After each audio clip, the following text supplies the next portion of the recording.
പള്ളിപ്പറമ്പിൽ പ്രവർത്തിച്ചു വരുന്ന ജീവകാരുണ്യ പ്രവർത്തനങ്ങളിൽ മുന്നിട്ടു നിൽക്കുന്ന കൊളച്ചേരി മേഖല പൂക്കോയത്തങ്ങൾ ഹോസ്പിസിന്റെ പുതുതായി നിർമ്മിച്ച മെഡിക്കൽ സെന്ററിന്റെയും ഫാർമസിയുടെയും ഉദ്ഘാടനം നാളെ ആഗസ്റ്റ് 15 നടക്കും.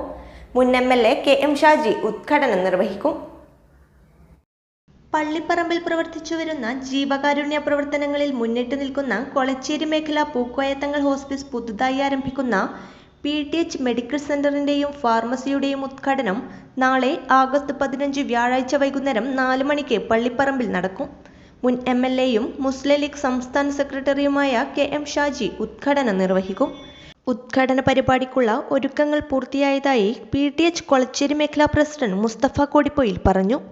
കഴിഞ്ഞ 2 വർഷമായി കൊളച്ചേരി, കുറ്റാട്ടൂർ, മയ്യിൽ, നാറാത്ത് പഞ്ചായത്തുകളിലെ കിടപ്പ് രോഗികളെ അവരുടെ വീടുകളിലെത്തി പരിചരിക്കുന്ന, അവർക്ക് ആവശ്യമായ എല്ലാവിധ മെഡിക്കൽ സപ്പോർട്ടും നൽകി സാന്ത്വന പരിചരണം നൽകുന്ന പെയിൻ ആൻഡ് പാലിയേറ്റീവ് യൂണിറ്റാണ് കൊളച്ചേരി മേഖല PTH അഥവാ പൂക്കോയത്തങ്ങൾ ഹോസ്പിസ് എന്ന സംഘടന. പള്ളിപ്പറമ്പിലാണ് അതിൻ്റെ സെന്റർ നിലനിൽക്കുന്നത്.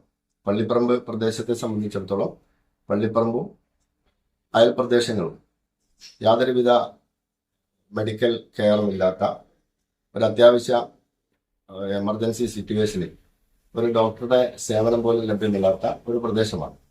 അതുകൊണ്ട് തന്നെ ഈ പ്രദേശത്തിന്റെ പ്രത്യേകതയും അതിന്റെ മെഡിക്കൽ രംഗത്തുള്ള അപര്യാപ്തതയും കണക്കിലെടുത്തുകൊണ്ട് PTHന്റെ നേതൃത്വത്തിൽ പുതിയ ഒരു മെഡിക്കൽ സെന്ററും അതുപോലെ തന്നെ ഫാർമസിയും നാളെ മുൻ അഴീക്കോട് MLA KM ഷാജി ഉദ്ഘാടനം ചെയ്യപ്പെടുകയാണ്. കൊളച്ചേരി, നാറാത്ത്, കുറ്റ്യാട്ടൂർ, മയ്യിൽ പഞ്ചായത്തുകൾ കേന്ദ്രീകരിച്ച് 2 വർഷത്തോളമായി PTH ജീവകാരുണ്യ പ്രവർത്തനങ്ങൾ നടത്തിവരികയാണ്. കിടപ്പ് രോഗികൾക്ക് വീട്ടിലെത്തി ചികിത്സ നൽകുന്നുണ്ട്. ICU ഉൾപ്പെടെ അടിയന്തര ഘട്ടങ്ങളിൽ ആവശ്യമായ മെഡിക്കൽ ഉപകരണങ്ങളും അത്യാധുനിക സൗകര്യങ്ങളോടുകൂടി ലഭ്യമാക്കിയിട്ടുണ്ട്. 70 വളണ്ടിയർമാർ ഇവിടെ സേവനമനുഷ്ഠിക്കുന്നുണ്ട്. ഉദ്ഘാടന പരിപാടിയിൽ PTH കൊളച്ചേരി മേഖലാ പ്രസിഡന്റ് മുസ്തഫ കോടിപ്പൊയിൽ അധ്യക്ഷത വഹിക്കും. Advocate Abdul Kareem Cheleri, KT Sahadulla, doctor MA Ameer Ali, Kambil Moideen Haji എന്നിവർ പ്രസംഗിക്കും. News bureau, Pallipparamba.